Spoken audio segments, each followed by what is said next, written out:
Ryan Seacrest here. When you have a busy schedule, it's important to maximize your downtime. One of the best ways to do that is by going to ChumbaCasino.com. Chumba Casino has all your favorite social casino games like spin slots, bingo, and solitaire that you can play for free for a chance to redeem some serious prizes. So hop on to ChumbaCasino.com now and live the Chumba life. Sponsored by Chumba Casino. No purchase necessary. VGW Group. Void where prohibited by law. 21 plus. Terms and conditions apply. Welcome, friends, it's the Movie Film Podcast. The Movie Film Podcast, enjoy the show. Zachy and Brian are talking about movies. Movie Film Podcast on the radio. Welcome to Movie Film. It's episode 313, brought to you by Mr. Boy Productions. I'm Zachy, his son. I'm here with Brian Hall. Hey, how's it going, Zachy? You know, Brian, I should say it's weird hearing your voice because I feel like you were just sitting next to me a couple days ago. That's right. I mean, literally, I was out there. I drove up from LA to the Bay Area where you are on Thursday night, and I was there through Sunday, and it was the best. So rejuvenating for my soul, hanging out with you and hanging out with your family, and it was a blast. My kids grew remarkably attached to you inside of a very short time. I think they tried to secret themselves away inside your trunk. You know, I was really touched because obviously I know your kids pretty well, but I don't see them a ton throughout the year. And so you kind of always wonder when that moment's going to happen, when it switches from, hey, the last time I saw you, you're really happy to see me and we had fun. And then you go visit again and it's like, who, what, how long was he here?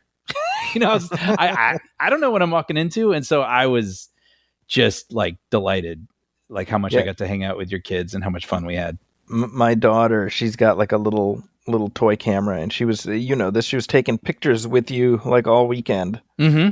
And I guess she was futzing around with it and she accidentally deleted everything on her camera. Oh, we took so many pictures too. And she's like, I lost all my pictures with Uncle Brian. And she was just inconsolable. Oh, and well, I tried sending the ones that I had taken, and not very many. But no, I should have taken more. I explained to her. I said, "Listen, he's not worth it. He's not worth your tears." I tried to explain it to her. She just cried harder. I don't know, because she realized you were right. Yeah. But yeah, you drove up here. You're like, I'm gonna watch Novocaine, and I'm gonna do it with my pal, and that was, and that's exactly what we did. It was a blast. That's what we did. But we'll talk about Novocaine just a little bit. It seems like nobody else is talking about Novocaine, so we might as well be the ones. We'll throw it a little love. Yeah, we've enjoyed Jack Quaid so far this year. We got to give him his props. Give him his due. I agree. But what else have you seen lately? Well, speaking of Novocaine, I mean, it was a news story how bad the box office was this weekend. Right. And along with Novocaine, another new release was the Soderbergh movie Black Bag, right? Yeah. The spy thriller with Cate Blanchett and Michael Fassbender. And I haven't seen it. I would like to see it, but I almost went out last night. But this funny thing happened. So I don't remember where, but I was just feeling it in the air or reading it somewhere that the show called Adolescence on Netflix, kind of a mini series, was really good. And I was like, okay, Adolescence, really good, kind of vague in the back of my mind. Then I went out to lunch with an old coworker and she was like, are you watching Adolescence? And I was like, no, it's good. She's like, you have to watch it. I was like, okay, yeah, maybe I'll get to that soon. Then I go on Instagram and this film critic I follow says, Adolescence is one of the best things I've ever seen. Wow. And I'm like, okay, maybe I'll watch it this week. And then literally last night, as I was trying to decide to go to Black Bag, I got a text from a friend who I don't get texts from a lot. And she was like, are you watching Adolescence? Wow. So I was like, all right, screw it. Like, whatever. I'm dropping everything. I'm watching it tonight.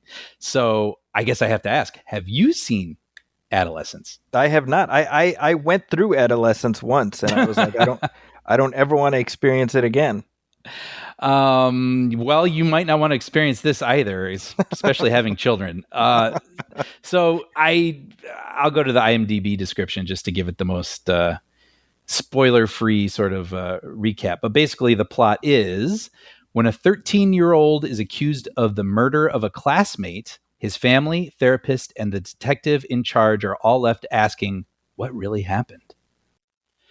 So I went into this really knowing nothing except that everybody really, really likes this. And it's exactly that. I mean, it's a procedure. The first episode, I should say, well, actually, even going back further than that, this is one of those stories that's told with one take. The whole hour is one take. Interesting. And obviously that's a choice. And, we didn't talk about it a lot, but the movie Nickel Boys that came out a month or two ago, that also had a big swing where the whole movie is filmed from just two characters' POVs, literally their POVs, the entire movie cutting back and forth.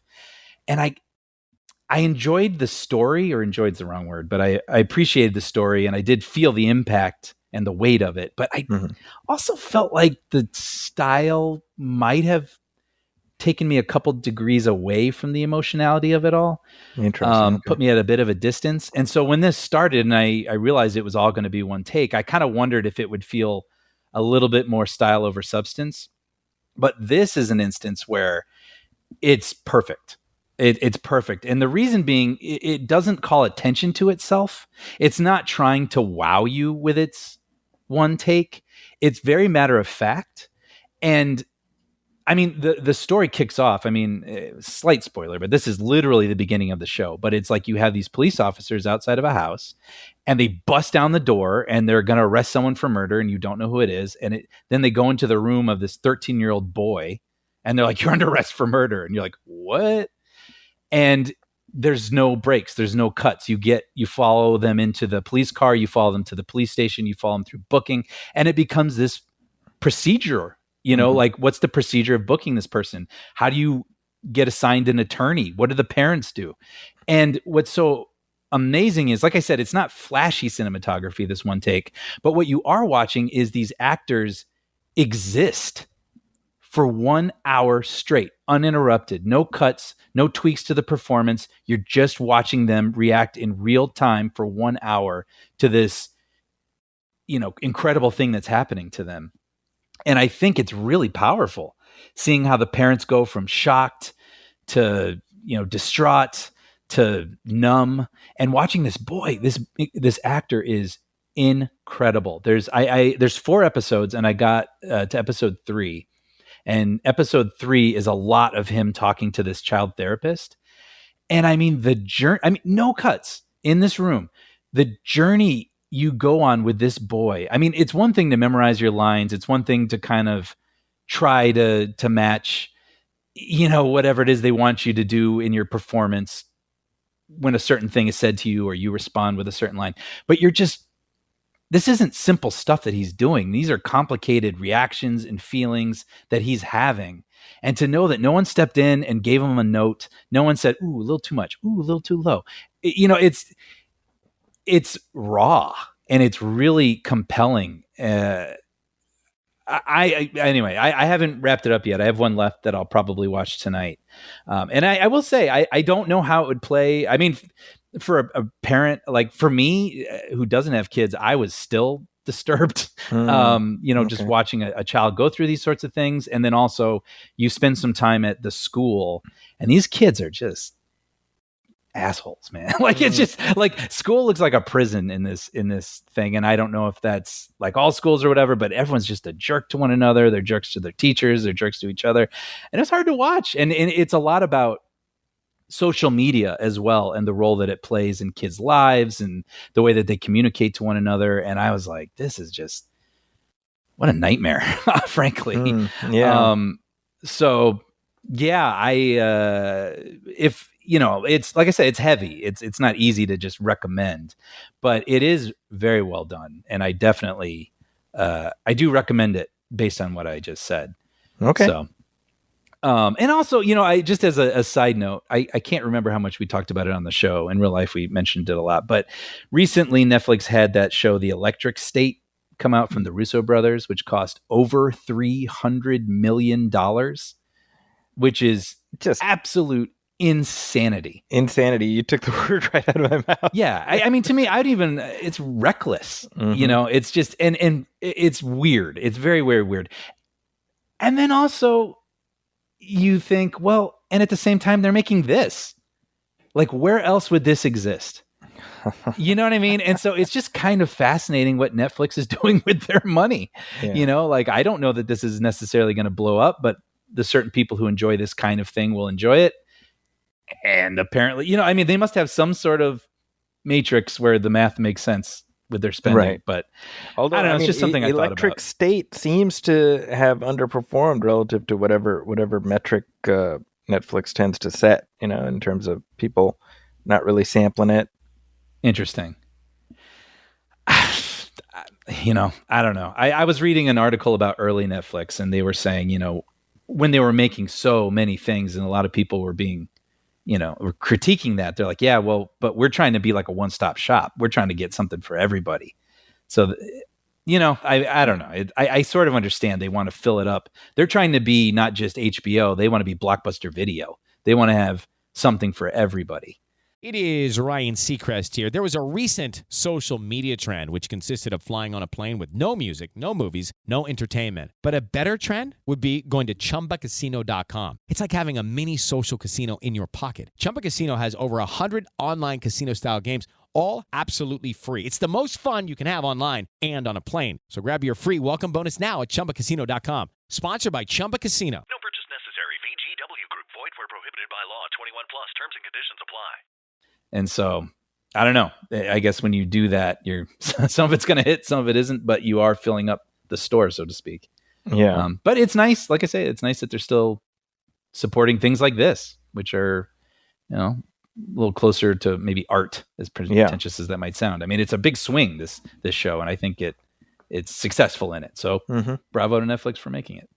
While you're talking about Netflix, I thought I might mention I just saw a new series that is dropping on the streamer as people are listening to this. It's there now. It's called The Residents. Ooh, yes. I don't know a lot about this. Tell me about this. So this is an 8-episode series that it's based on a nonfiction book called The Residents about the ins and outs of the White House residence. Okay. And that is kind of fascinating. You know, it's all these staff and everything that they do and everything, like the non-political side, just sort of running the home where the president and their families live. You know? Yeah. Fascinating, right? And where guests stay and where there are state dinners and stuff. So it's a nonfiction book, and it was turned into a murder mystery this is like that Shondaland deal that they made with Netflix, you know? Wait a minute. So they bought a nonfiction book that does not involve any murder. Correct. And then took everything that they learned from that book and then just added a fictional story into it. Correct. Okay. That's interesting. It is interesting. Yeah. And so it's kind of, you have this kind of a Knives Out setup, you know, where you have all these quirky characters. The movie starts with the chief usher of the White House being found dead. And that character is played by Giancarlo Esposito. It was supposed to be played by Andre Braugher, by the way. Oh, yeah. So he passed away after filming it started, and then they had to just redo all of his stuff, which is obviously that and the entire season is dedicated to him.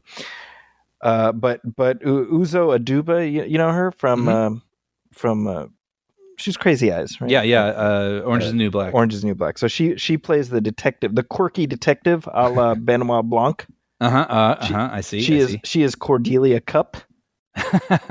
So we're just working our way. I'm waiting for you know, detective, you know, David Dawkins or whatever, like David Dulongpree. Yeah, he's you do you know, like speaks with like some sort of Cajun accent or something. Yeah. So you've got all these suspects, and you know, it's like you know, Jason Lee is like the slovenly brother of the president, and that's good. It is good casting. Yeah, Kylie Minogue is in the show because she happened to be performing at the state dinner. Oh, that's good. Oh, playing herself. Yeah, I like this. Okay. And Randall Park is kind of the Watson character who's following around Uzo Aduba. You know, I love him. Yeah. And so it's good. I would say it's a good, like, tonally. It's very, very similar tonally to the Knives Out movies. Okay. I feel like it's probably stretched a little too long, in my opinion.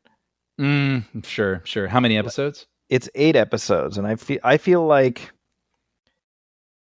it for the most part it kept me entertained. I think people will enjoy it, but I think that it probably would work better for me as a movie, I think. Yeah. Right. Yeah, sure. But I really liked her. She was a lot of fun. Mm-hmm. And just kind of an interesting, different type of character, Yeah. And like I said, that's dropping on Netflix right now as people are listening. I do wonder. I mean, was there another way to adapt that book to like I'm not opposed to them doing it as a murder mystery. Mm-hmm. That it's clever because it does give a good sense of everything that goes on. But I'm also like, I wonder if the author of the book is like, oh. Yeah. Well, I mean, so is it really a lot about the process of running the White House? Is that a big feature in this show? I mean, it ends up being part, like, it's not like the show stops and addresses the audience as like, in order to, for a state dinner, this has to happen or whatever, right? But it's just sort of everything that goes into running the residence ends up coming up by virtue of the fact that the chief usher is the person who's sort of keeping the trains running, so to speak. Mm-hmm. Hello, it is Ryan, and I was on a flight the other day playing one of my favorite social spin slot games on ChumbaCasino.com. I looked over at the person sitting next to me, and you know what they were doing? They were also playing Chumba Casino. Coincidence? I think not. Everybody's loving having fun with it. Chumba Casino is home to hundreds of casino-style games that you can play for free anytime, anywhere, even at 30,000 feet. So sign up now at ChumbaCasino.com to claim your free welcome bonus. That's ChumbaCasino.com and live the Chumba life. No purchase necessary. VGW Group. Void where prohibited by law. See terms and conditions. 18+. It does feel like, well, I mean, this is obviously a one and done, but one presumes that if it does well, they'll do more Cordelia Cup. Sure. Well, that'd be funny. And then, there's other, how they run, I don't know, Graceland, or the something. Kremlin. Yeah, or whatever. Yeah, just all these different places. Yeah, Buckingham Palace, but it's like a murder. I mean, bear in mind, the Knives Out movies are also Netflix, so we're this close to a cinematic universe. You know what, though? Doesn't that make sense? They're all, I think, openly about the algorithms, right? They look at what everybody clicks on and enjoys, and then they try to piece together shows based on that information. And yeah. So that's there right now. Like I said, while you were talking about Netflix, I figured I'd mention that. No, I'm glad. Okay, cool. That I wasn't aware of it, so thanks for bringing it to my attention. I caught a couple other things. I'll just talk about them briefly because they're kind of old, but I thought they were worth mentioning. But I finally got around to watching Dog Day Afternoon, which I'd never seen. Yeah. You're a fan of, I imagine? I have seen it. I've seen it many times. Yeah. Yeah, no, Sidney Lumet and Al Pacino, of course, younger, more squirrely Al Pacino, less when he had the high pitched voice. Yeah, kind of scrappy and scrawny and not the sort of outbursty older, Pacino. Yeah. But it's about these guys that hold up a bank and the commotion that collects outside the police and people in support of them, and it's just an interesting movie. Like, that's all that I knew that it was about. Is basically, the actual plot is like this guy goes in and he wants to steal this money so he can get his partner a sex change operation. And that's literally all I knew about it. And I was surprised I don't know if I'd quite call it a hangout movie, but it really is just kind of sitting with these people as the afternoon plays out in real time-ish, right?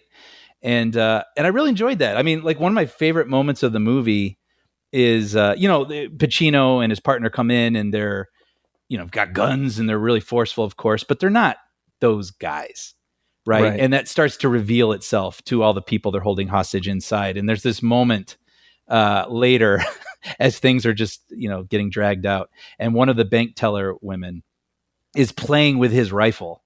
Like, she's trying to do that military thing where she kicks it and spins it. Mm-hmm. And he's like, no, like this. And I loved that. Like, that was such a small little thing happening in the background that just summed up what was going on inside that place. Like no one felt like they were in danger at a certain point, Right. like they were actually kind of enjoying themselves. And then of course the police are trying to get this thing resolved. The media's out there. It's good. I think it holds up well. And like I said, I didn't know what the plot was, and I thought it was interesting to just hang out with this robbery attempt and see where it goes. And I think it's not a spoiler to say usually crime doesn't pay. So as appealing and fun as a bank robbery can seem, maybe don't do that. That's a good takeaway from that movie. But yeah, I'm glad I checked it out. And then I had mentioned a couple episodes ago that I'm trying to fill in my gaps, my Spielberg gaps. Oh, And sure. Like I've seen, most of them, as you can imagine. I'm sure you too, but there were a handful I hadn't seen. And so I checked out The Color Purple and Empire of the Sun, which were two movies for him that came out back to back. And that's the origin of Papa Spielberg. It really is. And it's kind of fascinating because, up until that point, he was blockbuster guy, right? He was making these popcorn movies and Kids on Bikes. And it seems like this is his attempt to be taken a little more seriously, or to make movies that feel a little more grown up and have his peers maybe look at him a little differently, right? Or maybe try to get a Oscar nomination, or even, well, he had been nominated before, but maybe finally an Oscar win, right? And The Color Purple was interesting because, right off the bat, this is an African-American story, and you could argue that maybe he's not the right guy, with the right perspective to tell that story, right? Sure. But at the same time, Quincy Jones, who tried to put this whole thing together, adapting the book, and he composed the score, he handpicked Spielberg. And apparently Spielberg was like, I'm not the guy for this. And Quincy Jones was like, no, you will do it. And here, he goes, his argument was, did you need to go to Mars to make E.T.? And or something like that. Like, did you need to be a Martian to make E.T.? And Spielberg's like, good enough for me.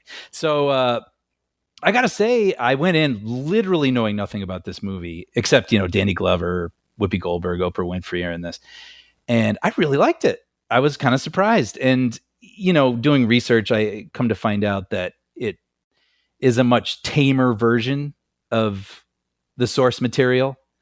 And I think some people have even sort of criticized that. Like there's sort of there is a lesbian story happening here, but it's, in this movie, it's the equivalent of someone putting their hand on another person's shoulder. It's very subdued. Yeah. And there's a lot of heavy themes in here, sexual abuse and things. And it's kind of a beautiful, majestic looking movie. So, you know what I mean? Like it doesn't look super gritty when the material on paper is pretty gritty. So you can imagine there's another version of this that might go a little darker, but at the same time, you can't argue. It's a pretty good movie. It's very effective. I laughed. I cried at the end. The performances are amazing. Danny Glover's amazing. Whoopi Goldberg is incredible. Oprah Winfrey's incredible. This is her. She didn't even, I think at this point, have the show that we all know her from. Like she was a morning news anchor, and Quincy Jones had his eye on her and was like, she's our Sophia. And he was right. She's incredible in this. So yeah, Color Purple. I really, I'm glad I checked it out. I think it's really good and worth watching. Have you seen it? I have not seen it.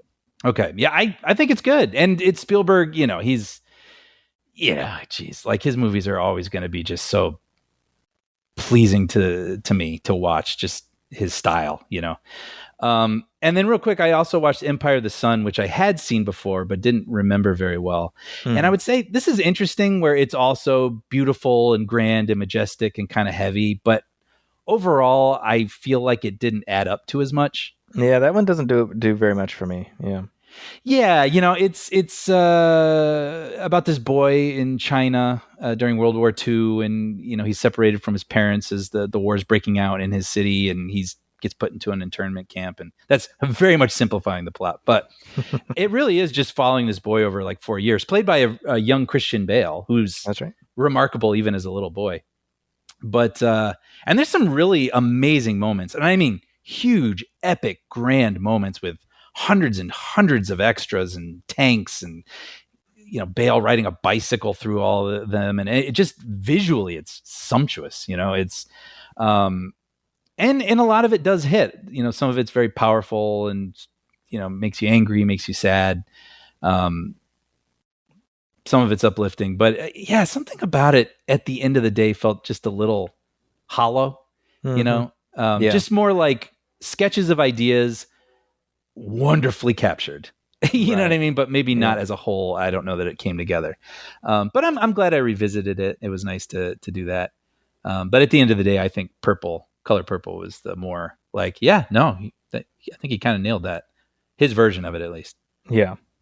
So that's me. There you go. Yeah. Well, I was glad over this past weekend I got to share a couple things with you. Well, number one, we watched The Last Castle. Yes, which you had recommended before, but I still hadn't seen. Yeah. So this is from 2001. It stars Robert Redford as a general who is sent to military prison. Mm-hmm. And one thing I said to you is it's like a perfect weekday afternoon movie. Yeah, sure. I think I said, like, if it's the type of movie that when we were kids, if we channel surfed across it on WPWR TV, we would have stayed on it. Totally. Or like TNT or something. Yeah, exactly. Not that it's not action packed or anything, but it's just like a solid story where you just want to keep knowing what's going to happen next. Yeah. Redford is terrific in it. And Gandolfini plays the heavy. They great back and forth between them, Yeah. So Gandolfini plays the warden who runs a tight ship at this military prison, and then all of a sudden, a Robert Redford type general is brought into the prison population, and everyone is like, "What is he doing here? He's like a renowned general. He's written a book. Everybody looks up and respects him. What's that going to be like when he is brought into the prison population? Will people?" Some people want to salute him, but you're not allowed to salute anybody in the prison yard. And just, and then as the story goes on, Redford's character is not sure he likes the way this prison is being run. So what's he going to do about that? And the whole way I was wondering what was going to happen next, and was really engaged with it. There's just something about prison movies, right? You said that, and you're so right. I don't know what it is. I think there's Ryan Seacrest here. When you have a busy schedule, it's important to maximize your downtime. One of the best ways to do that is by going to ChumbaCasino.com. Chumba Casino has all your favorite social casino games like spin slots, bingo, and solitaire that you can play for free for a chance to redeem some serious prizes. So hop on to ChumbaCasino.com now and live the Chumba life. Sponsored by Chumba Casino. No purchase necessary. VGW Group. Void where prohibited by law. 21 plus. Terms and conditions apply. Tension because there's scary places, but there's also camaraderie. It almost is sort of like sports films, where it's really satisfying to see groups of people work together against all odds. Mm-hmm. And a lot of prison movies, I think, bring that. That's true. Yeah. Yeah. That's a good one. It was kind of, I think, lost in the shuffle, right? Because this came out a month after 9/11. Yeah, not a great time for that type of film. The original teaser poster had the American flag flying upside down, which is like the symbol of distress, Mm-hmm, mm-hmm. And the timing was not great because I think this is coming out like October 5th of 2001. Yeah. Lost in the shuffle, but worth the look for anybody who's looking for something, but I always say low risk, low reward, Yeah. And Mark Ruffalo's in here. He's good. Yeah, young Hulk. Yep. I'm also I have to say I introduced you to your first episode of Star Trek: The Next Generation. Yes, that's true. Can you believe that? Wow. I was telling you. I mean, we watched it, and I'll say what we thought. But I was like, oh, that was really good. What year did that come out? I think you said 1992. 92, yeah. I was like 1992. It was waiting all these years for me to discover and enjoy. It's amazing to me. Yeah, so this is an episode called The Inner Light, which I suspect anybody who's listening who knows Star Trek is like, oh yeah, that's the one to show. Yep. And it was literally like that morning I woke up, I was like, I should have Brian watch The Inner Light. And then I was like looking on YouTube, and there was this video like the episode that changed Picard forever. And I was like, I wonder what that is. And then I hit play and it says The Inner Light. And I was like, okay, I think this is a sign. So I was like, Brian, Brian, sit down. sit your ass down. But I'm glad you liked it. This is an episode where Captain Picard, through various machinations, experiences an entire lifetime, or like 50 years in the span of 25 minutes.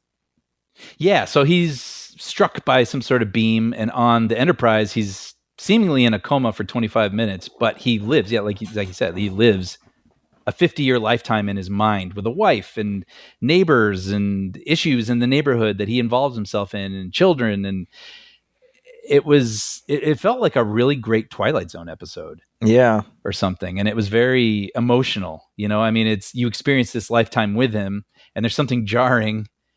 I guess it's sort of like when you have a really potent dream. Yeah. You know, when you like really connect with someone, or like something really amazing happens or really scary, and you wake up and your body, your brain is feeling the effects of those things you just went through. But then all of a sudden it's like, oh, none of that matters now. I'm here. You know, I thought the episode captured that feeling really well, because I did enjoy the journey he went on. It did move me, his relationship with his wife and everything. And then for him to just wind up back on the Enterprise, what a mind scramble that would be, you know, to like, okay, well, I guess I'm back here now. Yeah. You know? Yeah, it's a real showcase for Patrick Stewart, right? You realize, God, this guy, like he really elevated that show. Yeah. I mean, it's a tremendous performance, you know? Yeah, he's great. And he has said that that's actually his favorite episode of the series, and you can see why, given everything he gets to do, you know? Yeah. Oh, yeah. But hey, moving on, we got some listener letters. Great. So hey, here's a comment that we got on our YouTube page, and this is on our commentary track for Outbreak, which we just dropped last week. And this is from LayGen208, who says, "Gotta say, I love your commentaries and have revisited many.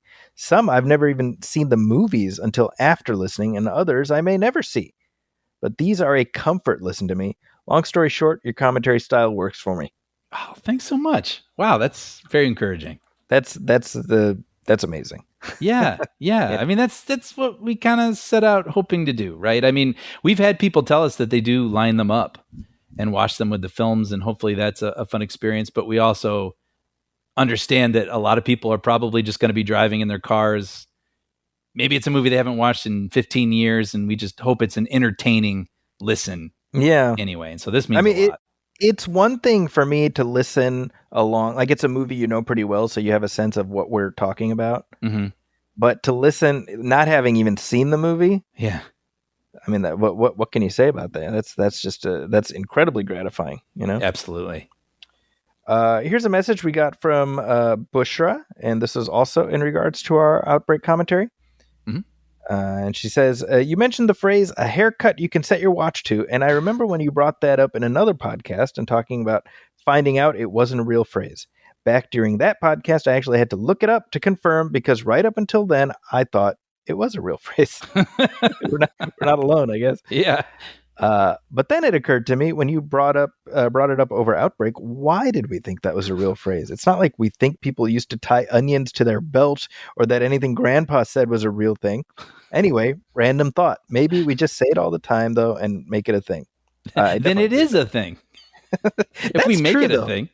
Well, but like, why did we think that was a real phrase? It's so true. I mean, for people who don't know what we're talking about, that's something Grandpa Simpson says in an episode. Johnny Unitas. Yes, he sees Johnny Unitas on the TV, old football player, where they buzzed tight crew cut. And he goes, "Now there's a haircut you can set your watch to." And I was in a writer's room, and I said that phrase about something, and everyone was like, "What are you talking about?" I was like, "Yeah, you've never heard that expression?" And I embarrassed myself by Googling it and learning that it was not a real expression, and it's something that just Grandpa Simpson said once. And I'm happy that Bushra thought the same thing and had to look it up herself. And yes, if he is known for saying nonsense stories all the time, that's his character. Why would I think anything he says is real? So yeah. That's a good, Because really you're good a point. stupid man, Brian. That's the takeaway. That's my takeaway. Anyway, that's what Bushra's letter has made me realize. It's about So time. thank you for that, Bushra. Yeah. This changes everything. Bushra adds, as for the actual commentary, I remember not caring for the movie, but you two made it sound fun, or at least helped to set expectations. I may check Outbreak out again sometime soon. Well, and then awesome. And also, it sounds like she listened to it without really having seen the movie or Yeah, watched there the you go. movie in a while. So thank you, Bushra. Thanks for checking it out. You might say that was a commentary. You could set your watch to. You could, but But we won't. We won't do that. That would be silly, Brian.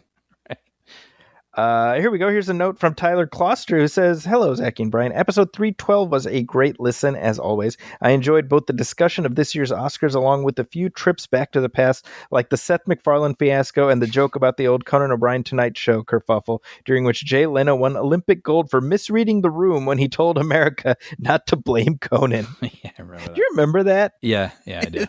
Hey, it's not Conan's fault. Don't be mad at Conan. America in unison. We know. What's funny is I've pretty consistently been like willing to see Jay's side in all of this. Even to this day, I'm like, I kind of get his point of view too.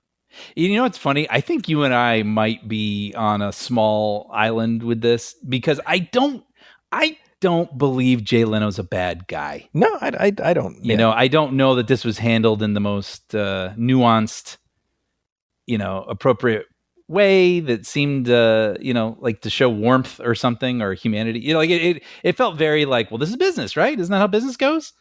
Right. Which I don't love, but yeah, I don't think he's this cold, calculating person. No. But yeah, that was pretty boneheaded. It's pretty boneheaded, yeah.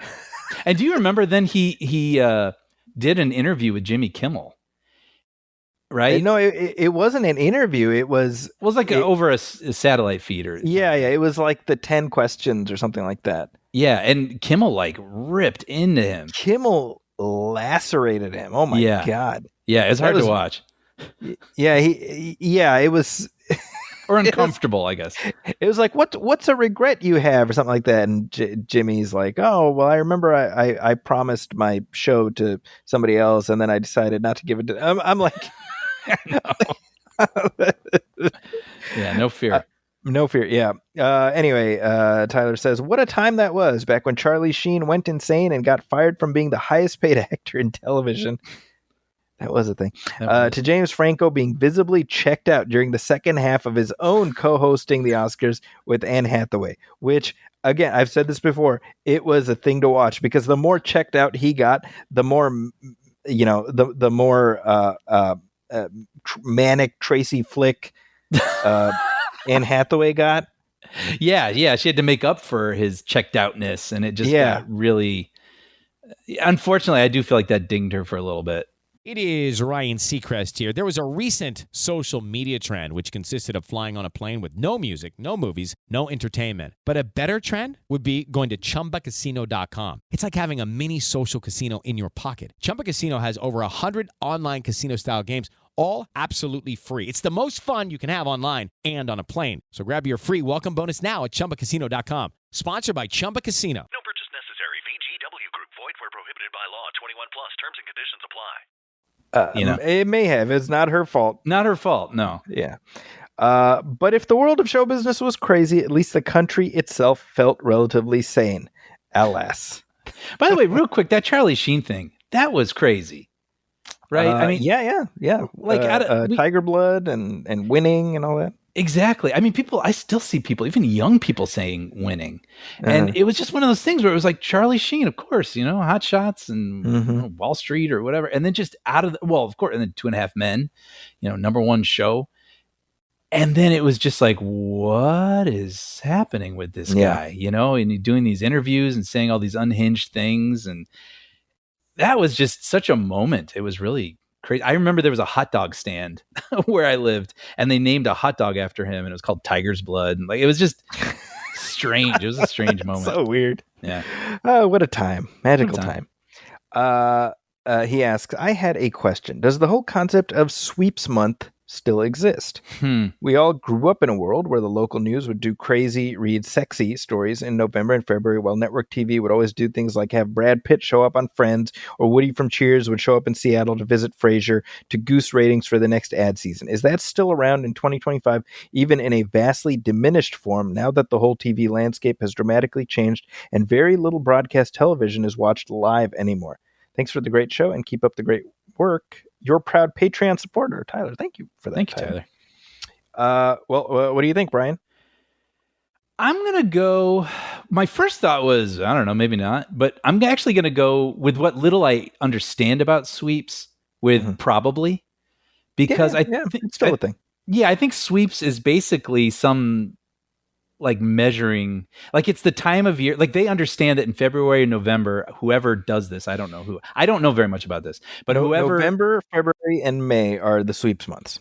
Yes, and somehow advertising is evaluated. That's right. During That's that when ad moment, rates are set based on viewership numbers. Yes, and so since they know that is literally when those evaluations are happening, instead of making their entire year good, they're like, let's focus on these times when we know we're being, tested, Right. And so there's still advertisements on TV. So I would assume that those evaluations are still happening. And so they probably are still trying to make those numbers as impressive as possible during those months. Mm-hmm. Yeah. Yeah. The linear TV is not in danger of going away anytime soon. Right. And that's something important to recognize is even with the omnipresence of streaming, what we've seen over the last months and years is that there is a ceiling to how much of an audience streaming can command. Whereas, what you realize is network shows are still 4-quadrant. Mm-hmm.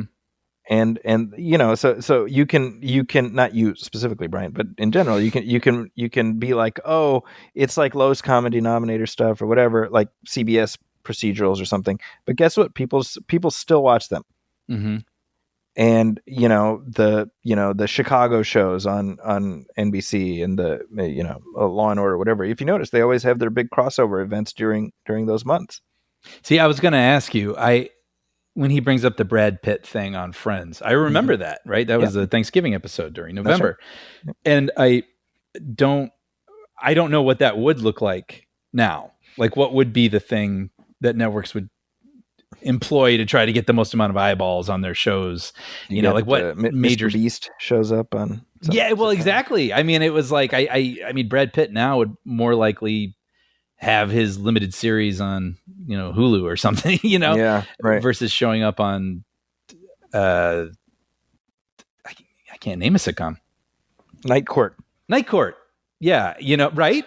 So, but then like you said, I do remember you telling me the Chicago shows. Yeah. They're like, well, let's have the characters mix it up a little bit. This person from this show will show up on that show. So it sounds like they do stuff like that.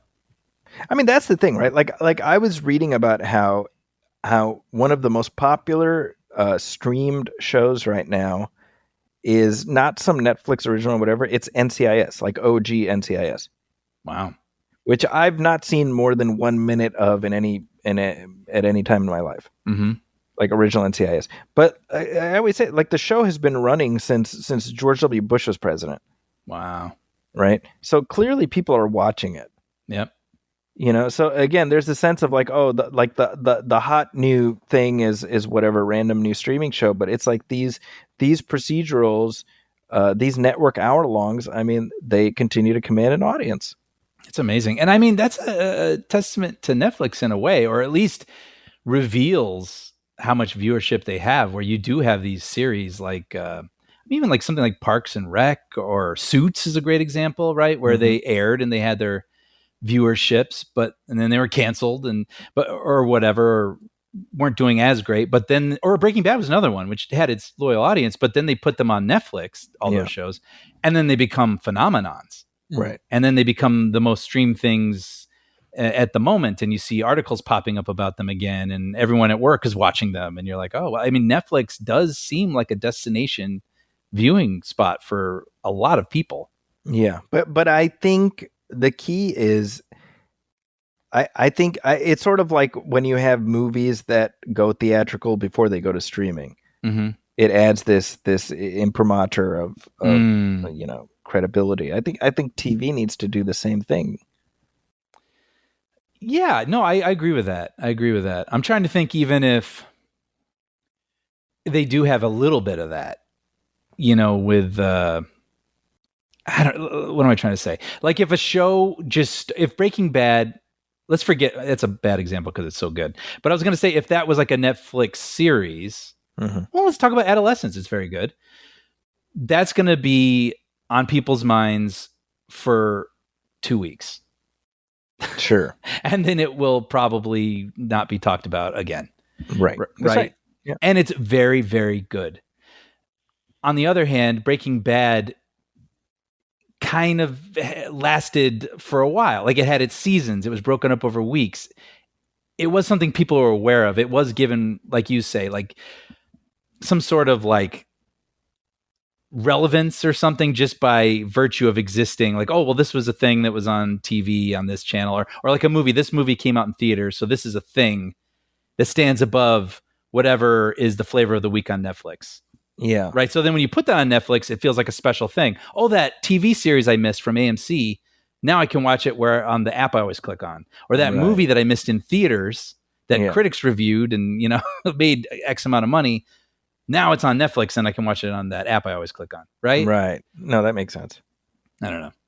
Yeah. So in answer to Tyler's question, yeah, sweeps is still a thing. It's just maybe it looks a little different. It's not as present in our lives, but yeah, people, people still watch linear, and I am grateful for that. Oh, I do want to say real quick too. I remember a big thing for sweeps that I liked as a kid was that's when they would show big movies. Oh, sure, yeah. Right. So I didn't have cable growing up, and it was a big deal when a big Hollywood movie would be on the Sunday night movie on NBC or ABC. I remember when Batman '89 aired for the first time on CBS. That was a big deal, and I taped it off of TV. And now it doesn't seem like, as big a deal. And so I'm curious. I wonder like what movie, if there are certain movies that they show to try to bring people in, or I remember being surprised that the movie Air, about Nike trying to sell Michael Jordan or sign Michael Jordan with Ben Affleck, Matt Damon. That was on ABC network television. I want to say at least within a year. No kidding. Of it being in theaters or something. Wow. I was flipping channels and saw it and was like, what? I had no idea. Yeah, so I don't know how that works, but apparently they are still showing big movies sometimes. But. Well, good. Yeah. Good, says I.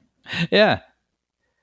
Very cool. Thank you for that, Tyler. Here's one last note we got from Jeffrey Meisner, and this is on our Patreon, who says, following up on the ongoing analysis of why Captain America Brave New World didn't succeed as well as hoped, do you two think the Falcon and the Winter Soldier miniseries was possibly more a hindrance than a boost?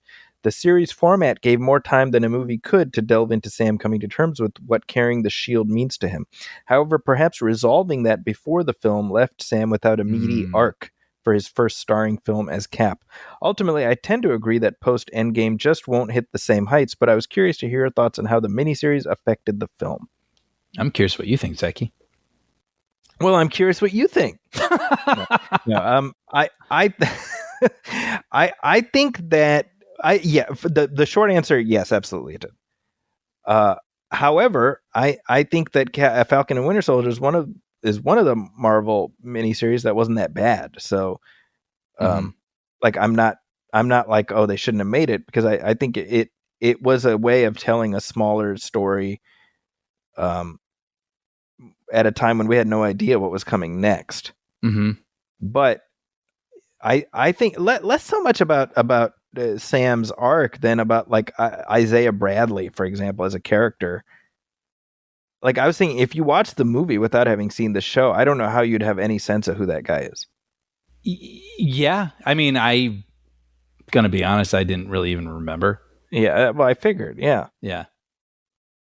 So I think just in general, Marvel seems to be at a place where they're sort of figuring out what to do with the TV stuff. And like I said last time, if Daredevil is an indication of how they're handling TV stuff, maybe they'll be okay. But I think it was a mistake to lean so heavily into stuff that's so intertwined, We've said this before. The problem is How to have fun anytime, anywhere. Step 1. Go to ChumbaCasino.com. ChumbaCasino.com. Got it. Step 2. Collect your welcome bonus. Come to Papa welcome bonus. Step 3. Play hundreds of casino-style games for free. That's a lot of games. All for free? Step 4. Unleash your excitement. Woohoo!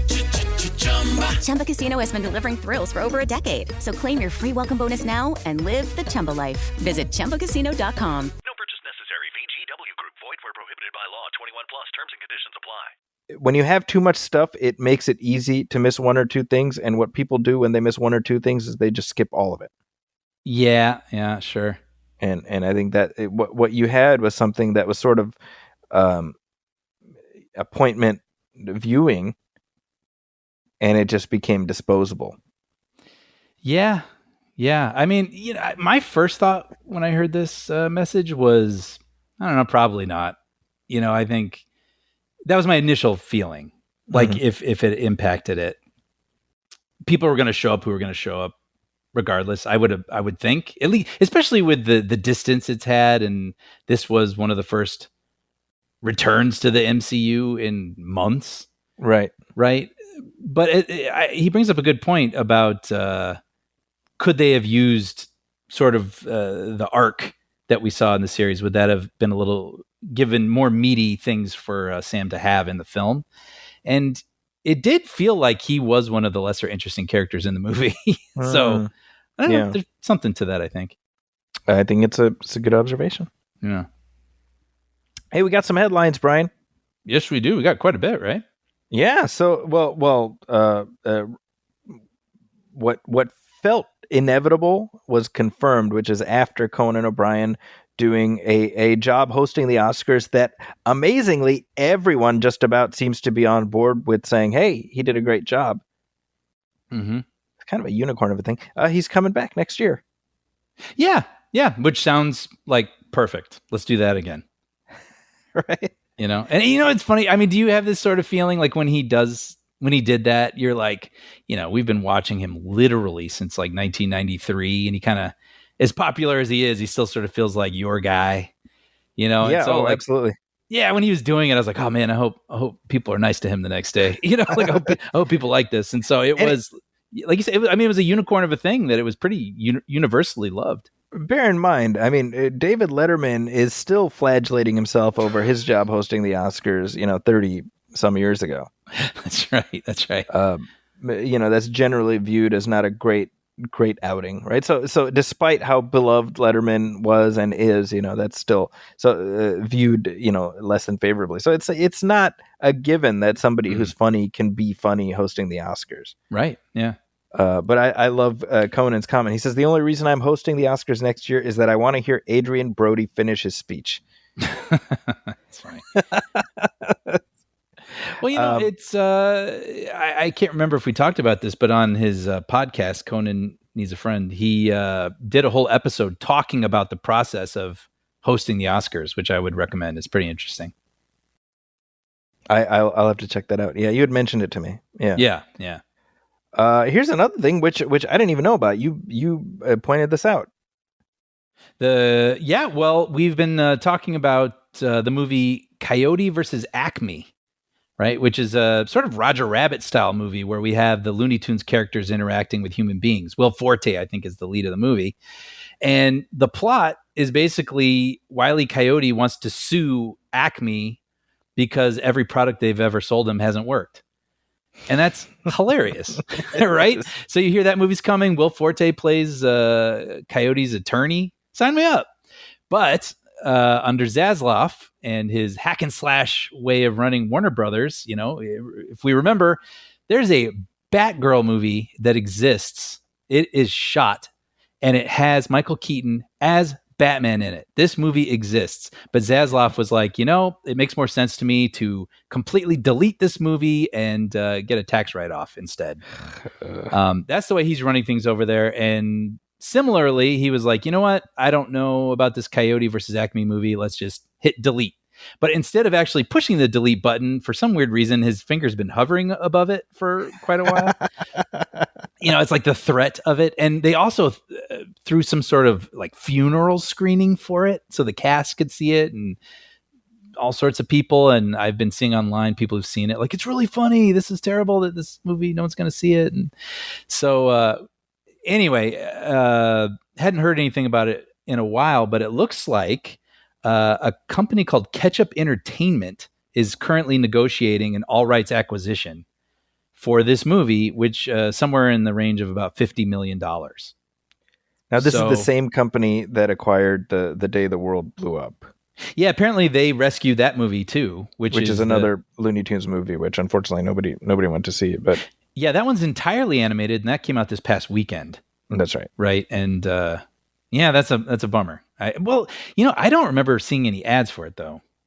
No, it completely under the radar. Yeah, you had to be sort of looking for this kind of thing to even know that it existed. And but anyway, maybe it doesn't, because then I thought, oh, that'll be discouraging to Warner Brothers and then they'll never put out this Coyote movie. But I mean, if the same company that saved Day the Earth Blew Up, then maybe we will get to see it in theaters eventually. Or, if I would prefer it in theaters, of course, but if there's something they want to do and they want to put it to a streamer, I'd rather it exist, period.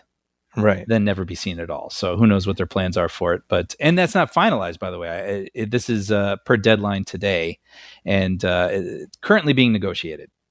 It says here, $50 million range. Deal would mark a significant and record outlay for Ketchup, whose previous releases have included Michael Keaton star Goodrich, comic book reboot Hellboy, The Crooked Man, Ben Affleck thriller Hypnotic, and Michael Franco's Jessica Chastain drama Memory. So not a great hit to miss ratio thus far. Yeah, I wonder how that all. It seems like another. It seems like remember Franchise Pictures? I'm not sure I do. That's like one of these companies that was real big in the late '90s, early 2000s, where they would just crank out these star vehicles that nobody watched. So like Battlefield Earth, I'm pretty sure that was Franchise Pictures. And remember that Elvis movie with Kevin Costner and Kurt Russell? Wasn't that like a robbery movie or something? Yeah, it was like a heist thing, right? Where they play Elvis impersonators. That and like Sound of Thunder, like all this stuff. And then eventually it's like, well, you can't just keep throwing money at things that nobody shows up for, That's what I wonder. I mean, if they still exist, there must be some sort of plan. They work out, the rights, putting these things on airplanes and releasing them in different countries, and some sort of math where they end up coming out on top. I don't know. Or they just go under, like Franchise Pictures. Eventually, maybe. Yeah. I mean, like the Ben Affleck Hypnotic movie. Yeah, I'd be willing to bet most people don't know what that is. I actually do. I don't remember why, but it's. I mean, you could sell that, right, to all these different countries and be like, hey, I got a Ben Affleck movie. And it's like, all right, fine, we'll give you $5 million. We'll give you this $1 million. And then somehow you end up like making the math work. And then. Yeah. Like Hellboy, The Crooked Man. Did you even know that movie exists? No. So that's the latest Hellboy reboot after the last Hellboy reboot. See, I remember the second to last reboot. I didn't even know there was one after that. Yeah, I didn't either. I didn't know it had come out until I saw it listed here. Wow. Because the previous one had David Harbour, and nobody watched that one. Yep, that's the one I remember. It's like maybe people just don't like. They're fine with the Guillermo del Toro Hellboys, and that's okay. Yeah, Yeah, I don't need to keep going back to hell. Yeah, they're like, I'm trying to decide which movie is more relevant. I guess I'm going to go Swingers. It's like when Jon Favreau's character keeps calling that girl on the phone, and you're like, just stop. I know you, Hellboy. People know what it's called, but you just keep losing money. Stop. Audiences are like, don't call me again. Yeah, exactly. Or I was going to say, I think it's Tin Cup, right, with Kevin Costner, where he keeps trying to hit the ball over the water hazard, and he keeps doing it over and over and keeps sinking it in the water. You're like, just stop. Just stop. Actually, on a related note, I don't know if you saw this, Village Roadshow is filing for bankruptcy. Yeah, I saw that. So Village Roadshow, I mean, their logo is like so, drilled into my memory just because of The Matrix. Mm-hmm. Oh, yeah. Lots of huge Warner Brothers movies. Yeah, and they would co-finance a lot of this stuff. I guess they got into a fight with Warner Brothers over specifically Matrix Resurrections. And like what was the fight? The fight is over how, remember Project Popcorn or whatever that was called?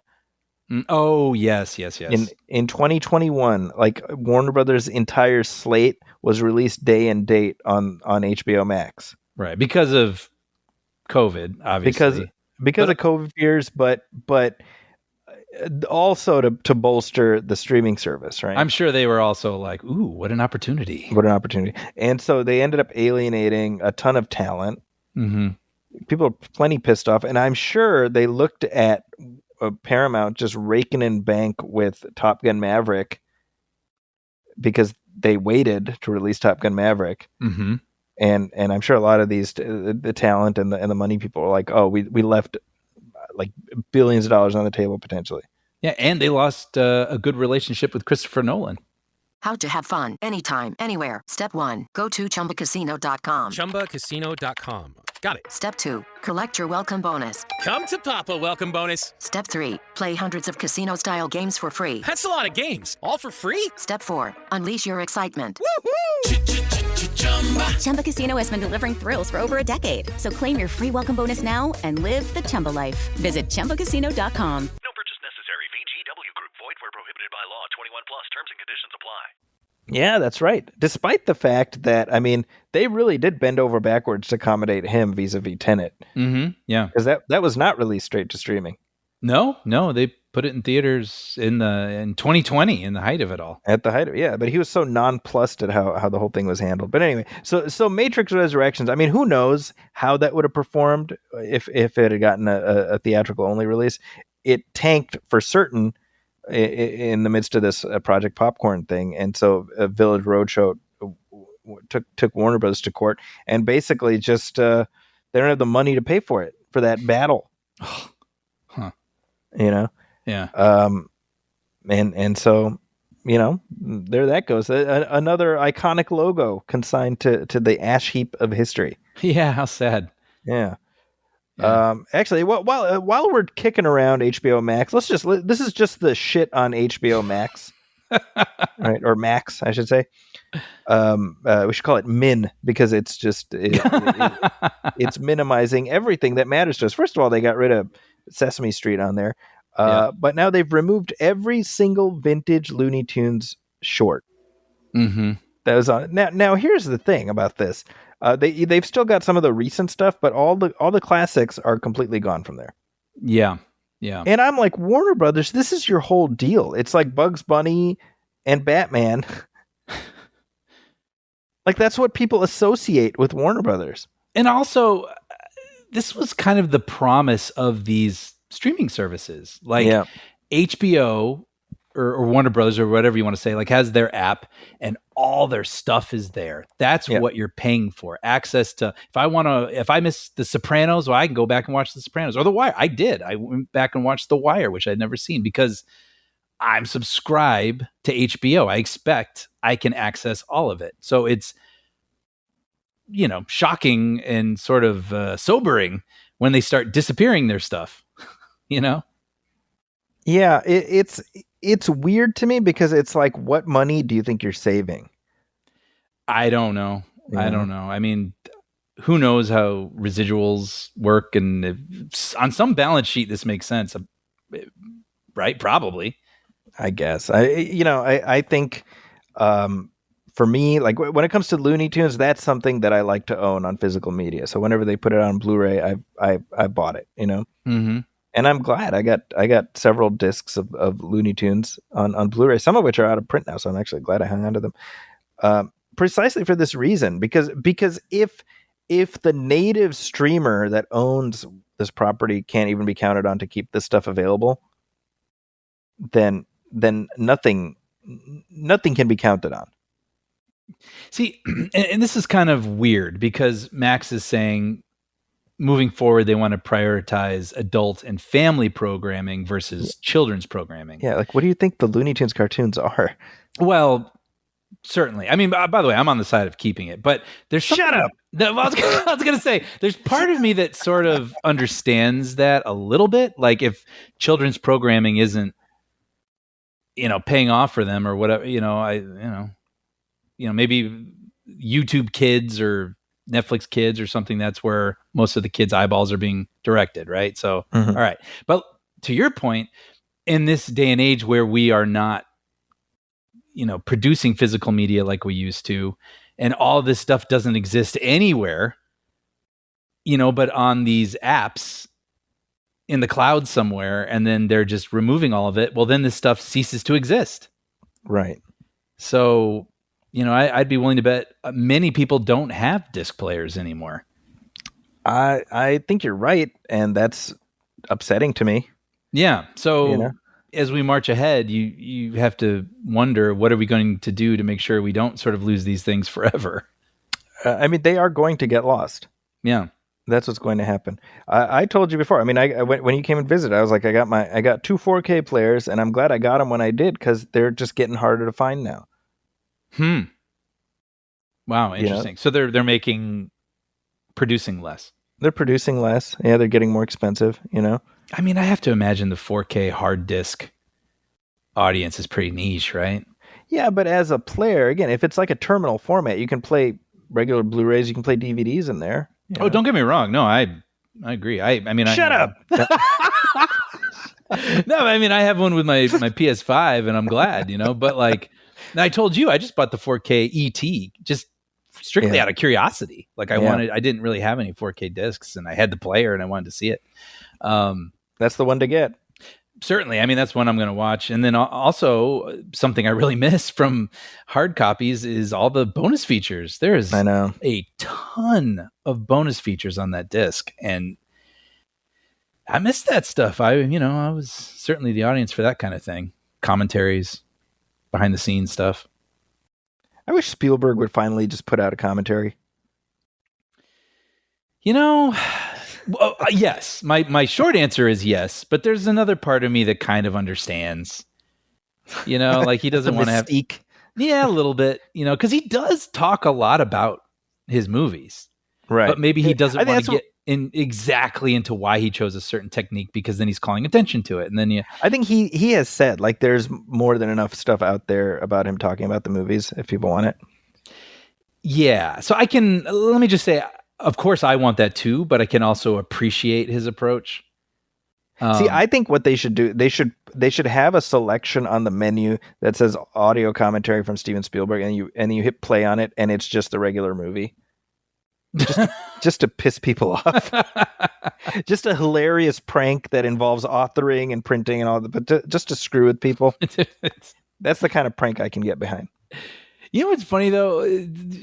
Like Mystique, speaking of that, I was listening to another podcast, and they were pointing out the fact that when we were growing up, and I know this is true for both of us, there were so many specials about the making of Star Wars, the making of Indiana Jones, and they would really show you, like, it wasn't just these fluffy things of people sitting in director's chairs being like, oh, I love working with Steven. Like, they would show Spielberg directing. They would show ILM with their little clay miniature models creating the minecart chase from Temple of Doom. They would show, the sound, Skywalker sound, and it's like, oh yeah, when the Terminator's going through the prison bars, that's a dog food sliding out of a can, like, and that stuff just lit us up. I mean, that's why we're probably doing what we do right now. That's true. Yeah. So yes, I understand preserving mystique, but it seems like they were a little less precious about that in the past and showing how the sausage was made. And that stuff was really inspiring to a generation of people. I agree with that. Yeah. I don't know. Nothing makes sense, Brian. I think that's the takeaway. That's my takeaway anyway. That's my takeaway. Here's one last thing. While we're talking about streaming, here's some good news from streaming. Oh?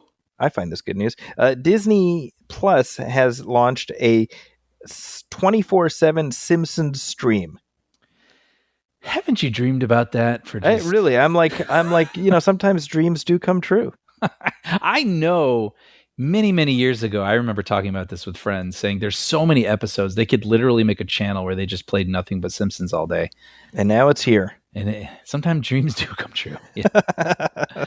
Wow. So this is on Disney Plus. Right. Yeah, that's right. I happened to tune in just yesterday, and the episode that was literally just starting was 3 Men and a Comic Book.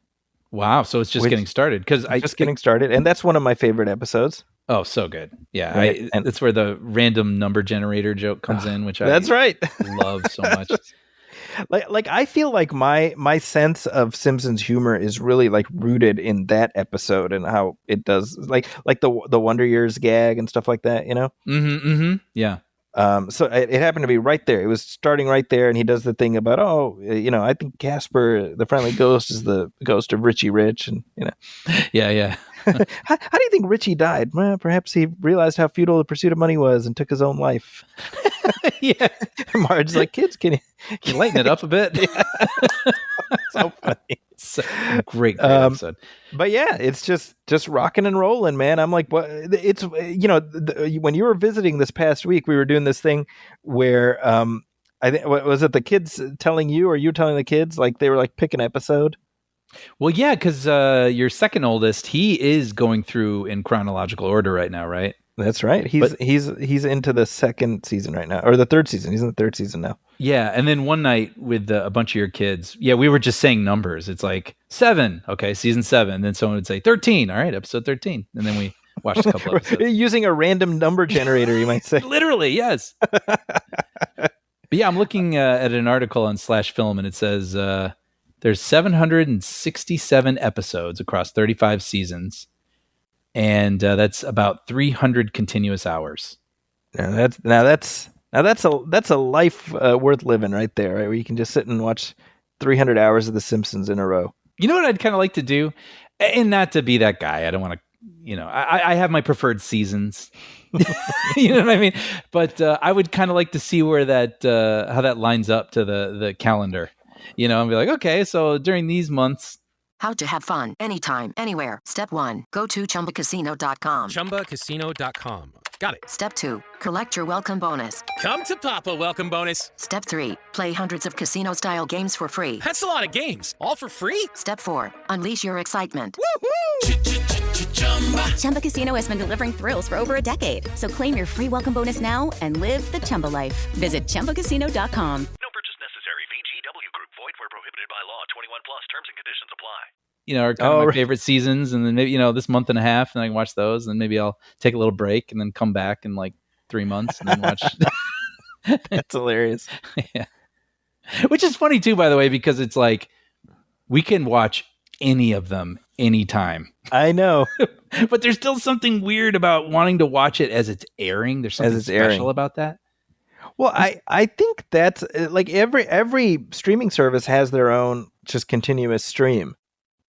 Do they really? I didn't know of random stuff. Yeah, like Peacock. Peacock has their SNL stream where you can and it's just playing. Oh, you showed me that. Yeah, SNL sketches. Yeah. And there's just something about that. I think we like the TV experience, right? I mean, I'm sure we've been doing this show for over 10 years. I'm sure we've talked about this, but there's something about seeing a movie you like on TNT, and you stop on it. And you start watching it, and then a commercial break happens, and you're like, I don't have to put up with this. I could cue this up, right? I could put it in a disc, or I could cue it up digitally and watch it without ads, unedited.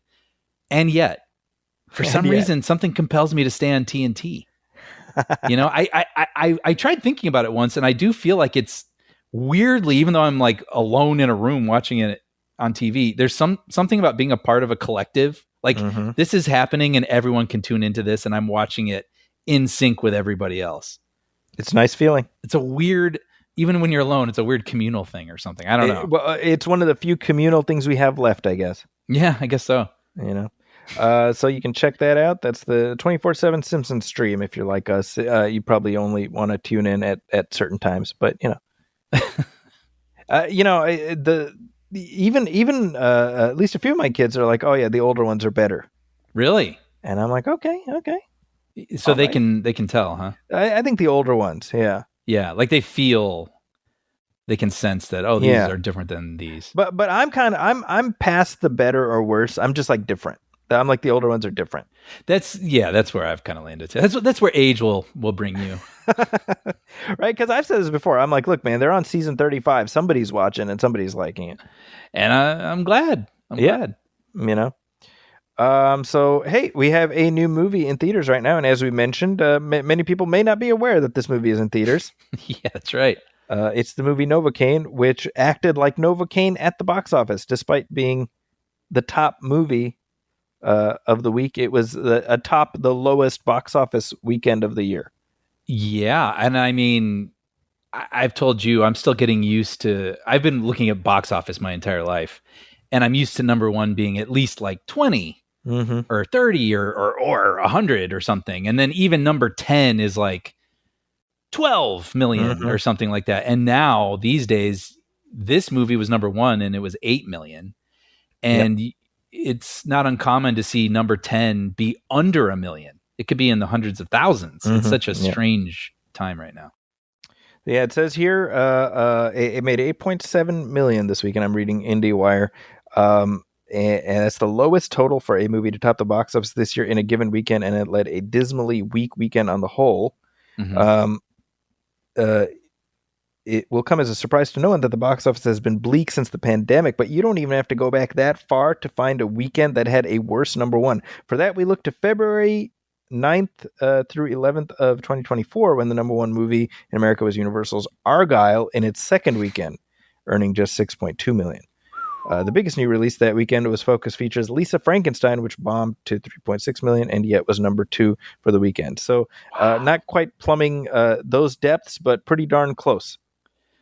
Yeah, I mean, we've said it over and over, but we are in a moment. Things are shifting, and it's interesting to watch unfold. And this is the thing, because Novocaine is a film that it's kind of in that John Wick lane of ultra violent movies that are aimed at a very niche audience, right? Yeah, and I'm just gonna reveal my cards here and say that I enjoyed it. I did too, and some people might be like, but Brian, didn't you just say a couple weeks ago with that movie Love Hurts with Ke Huy Quan that you were sick of the John Wick, sort of pastiche? Yes, but I gotta admit, this one had a pretty fun hook to it, right? Which is the idea that you could say this about Nobody, where it's like about an everyman, supposedly. But this character truly is an everyman. He's not tough, but he happens to have a condition where he doesn't feel any pain. Right. So even if he might not be the best fighter in the room, in a weird way, he has this unusual defense, whereas as many times as they hit him, he won't get hurt. If they stab him in the leg, he's like, oh, bummer. It just keeps going. It's all about his determination versus his actual brawn, right? And that's funny. Or at least I thought it was. No, I agree. I think Jack Quaid is a generally charming guy. Yeah. And it's been nice to see him kind of, slowly working his way into leading man roles. Mm-hmm. I think this is a good showcase for him. I think he found a good character to occupy here. That he's endearing instead of smarmy. Totally, yes. You and you and I, we talked about this before, but what I found appealing is he seems like a genuinely decent guy. The character, I mean. Yes, and he stays that way. Like, this doesn't harden him. He remains a nice guy through the movie, which is fun. Then you're rooting for him. Exactly. Yeah. And so, the whole premise was something a little different. Mm-hmm. And it just generally made for, I'm saying a lot this episode, but low risk, low reward, Yeah. And I'll also say, like, do I feel like this is something people need to rush out and see? No, not exactly. If you're looking for something fun, it is fun. But I hate saying this, but like, if you want to wait and you want to watch it at home, totally fine. Like Friday night. Oh yeah, that thing kind of movie. Right. Yeah. Yeah. We're in a weird situation where Mickey 17, which we talked about in our last episode, that's headed to streaming like within days of us recording this. Wild. Right. Like less than 20 days in theaters, right? Before it gets streaming. So Warner Brothers just thrown in the towel, and on one level, I'm like, well, it cost whatever 120 million, and you're just not going to see that money back. So yeah, I guess I can understand the rationale, but I'm also like, look how you're conditioning the audience, right? If they're like, oh, I can wait 2 weeks and watch it at home, why would I? Like, what incentive do they have to even if they were interested to go out to the theater and watch it? I know. And while we both enjoyed that movie and we, sort of flaws and all, we thought it was a good movie, Mickey 17. And I would say, though, with that movie, more so than this one, if you had any interest in it, it is worth going to the theater for. Mickey 17, you mean? Yeah, because it's a very, vivid experience. You know what I mean? Like there's a lot going on in the frame. The production design is amazing. It's a good big screen movie. So it's a sad to me that one's just going to be tossed off so quickly. Yeah, it is. It's a shame. Yeah. But with Novocaine, I mean, it really does feel like a movie that's destined to be discovered on streaming. I think so. Yeah. Yeah. I mean, this is an interesting movie because I find myself like, yeah, it was good. And I was trying to understand why I wasn't like all over the moon for it. And I don't know if you noticed this, but the action is fun. I wouldn't say it goes to John Wick levels. No. In execution, it's not like the fights are, whoa, you've never seen this fight before. Really what makes them worth watching is how is he going to get injured and continue to fight on, and will it be funny, and we'll enjoy wanting to see him get out of it. Yeah. Right. But I will say some of the story stuff, well, let me start by complimenting it. The first act of this movie, all the story stuff worked for me. Mm-hmm. I told you, the beginning is him getting to know this girl that he's going to develop this crush on, and she's going to be kidnapped, and he's going to fight his way to get her back. That's the movie. Right. And the first 20 minutes is basically them talking and then going out on a date and, having an intimate moment and, the next day at work. And literally when the bank robbers come into the bank, I forgot I was watching an action movie. And I to me, that's a huge compliment. Like I was invested in them and their story. And I thought it was very sweet. So then it does make me invested in him and his mission for the whole movie. I will say though, that once the action started and we had the sort of character moments in between, I found them a little less compelling. Interesting. Like there's these two cops that are sort of pursuing him. And even though I like them and I like the actors that played them, and I even thought the stuff they were saying was kind of funny, something about it landed a little flat for me. And Hello, it is Ryan, and I was on a flight the other day playing one of my favorite social spin slot games on ChumbaCasino.com. I looked over at the person sitting next to me, and you know what they were doing? They were also playing Chumba Casino. Coincidence? I think not. Everybody's loving having fun with it. Chumba Casino is home to hundreds of casino-style games that you can play for free anytime, anywhere, even at 30,000 feet. So sign up now at ChumbaCasino.com to claim your free welcome bonus. That's ChumbaCasino.com and live the Chumba life. No purchase necessary. VGW. Void where prohibited by law. See terms and conditions. 18+. kind of was curious why. I was actually thinking about it while I was watching it. I didn't know if it was the editing or something, but I think it's because they were very broad. Mm-hmm. And the movie had kind of like a core of sincerity up until they show up. Yeah, no, I agree with that. But even the execution of their humor, I was like, this should be getting a bigger laugh. Why isn't it?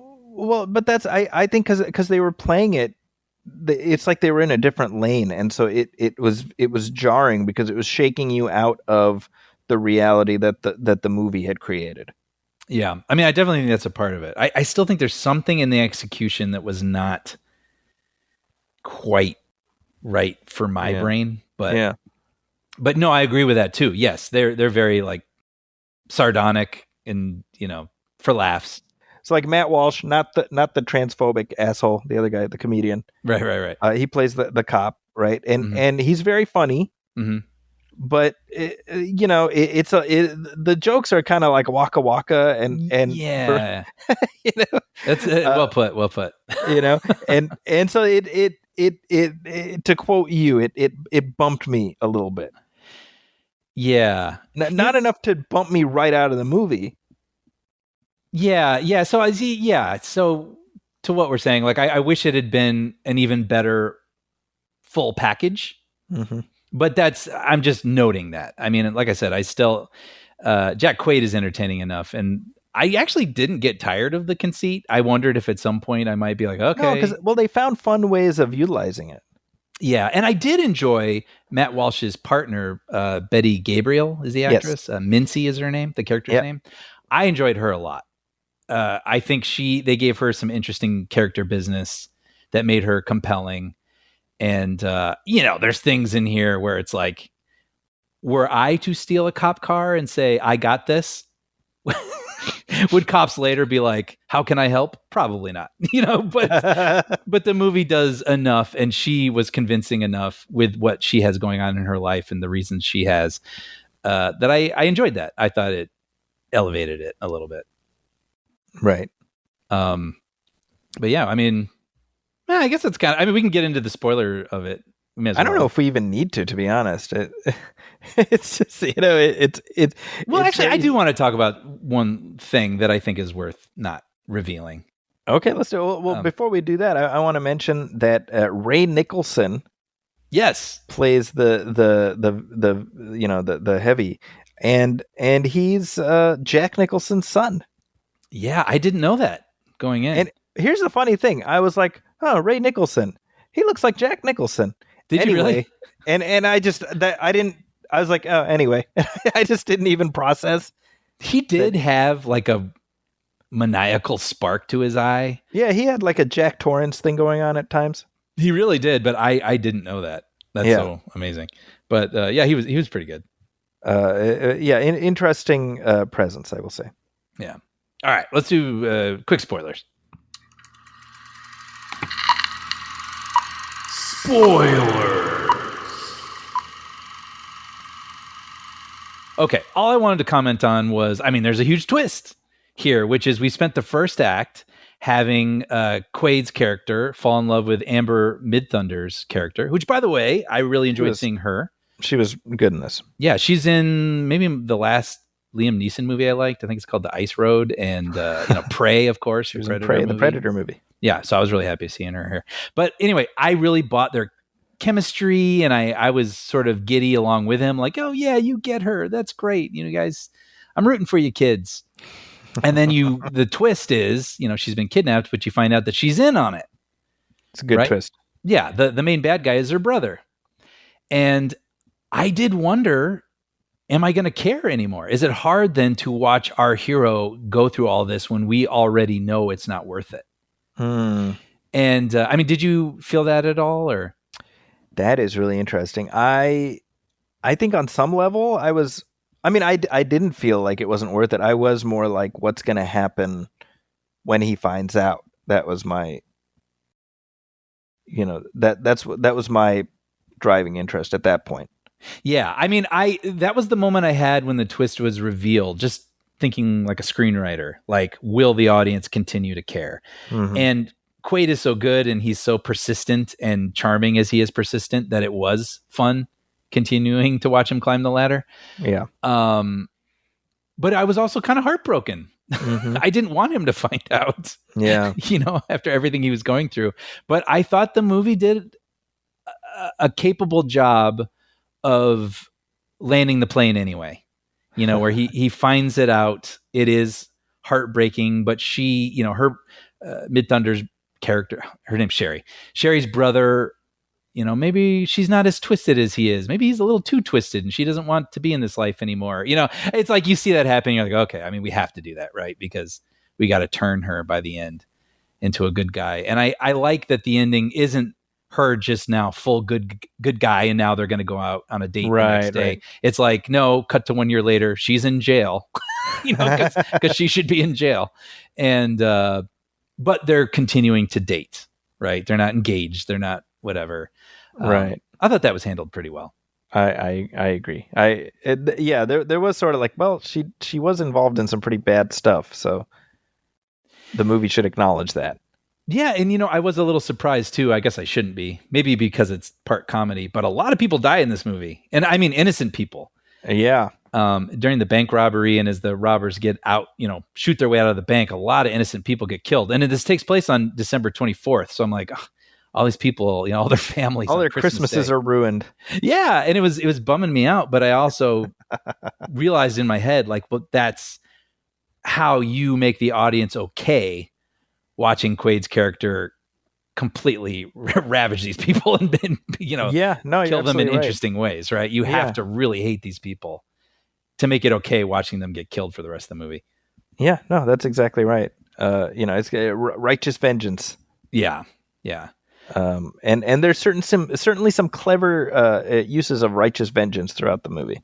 Yeah. What do you remember? I mean, the gun in the fryer was the gun in the fryer. That's the one that stuck with me. And then also when he uses his broken arm bone to ram into dude's head. Yeah. Oh, that was like the reveal of that. I was like, wait, what did he just use to impale him? Like, oh no. Did you find it hard to watch? Because I know you and I aren't big horror people. We don't like gruesome things. Yeah. I mean, was it difficult? Surprisingly, no. Surprisingly, I was able to roll with it. Me too. Which I found. I don't know why, but yeah, it's a whole new me, Brian. Yeah. Well, hey, you know what? And I was up there visiting you. We were at your house most of the weekend, but we're like, let's just get out, go see this thing. Just 2 hours, get out of the house. And I would say this did the trick for just that. Well, we just want to kick back for 90 minutes, switch off our brains, kind of enjoy a thing. And I think it did the trick. As far as I'm concerned, it was time well spent. Yeah. So I have no complaints. So that's my verdict on Novocaine. I think it's entirely enjoyable, and probably by the time you're listening to it, you can stream it on whatever platform. I wouldn't be surprised. Yeah. Any other thoughts on Novocaine? It was nice to see Ned from the Spider-Man movies. That's true. Playing essentially the same character. Literally, he is a guy in a chair talking over a phone to our hero. The only difference is in this one he doesn't have his wig, so he's just bald headed. Yeah, that's right. But he's other than that, he's fun. He's an enjoyable Jacob presence. Batalon. Yeah, he does a good job. Knows the assignment. And you all know the assignment. If you disagree with our thoughts on Novocaine, you can email us at moviefilmpodcast@gmail.com. You can also hit like on our Facebook page and message us there. That's moviefilmpodcast after facebook.com. Put facebook.com first / // https : / you know the drill. Remember when people used to do that? Yeah. Oh yeah. To like explain a web address, I for the longest time was still putting in google.com to look up things on Google, and people are like, dude, you don't have to, you just put it in the Gramps. Yeah. I know. I don't know, old habits, right? Brian's boomer energy on full display. He's given boomer.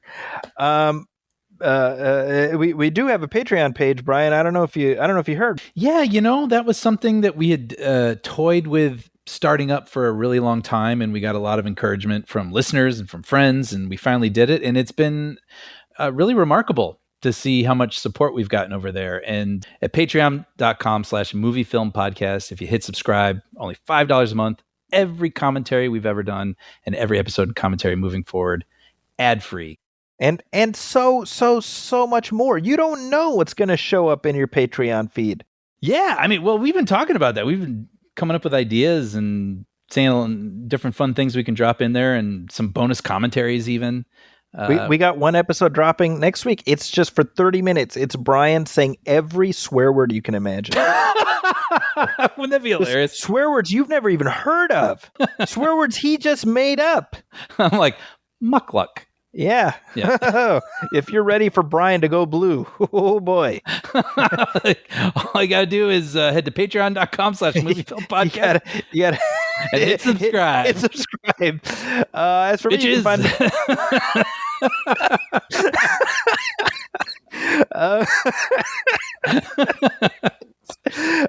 but as for me, you can find me on social media at Zacky's Corner. That's ZAKI's Corner. I'm on Blue Sky. I'm on Threads. I'm on Instagram.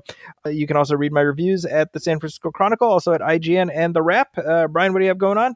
I can't believe this. This is the perfect day to announce this.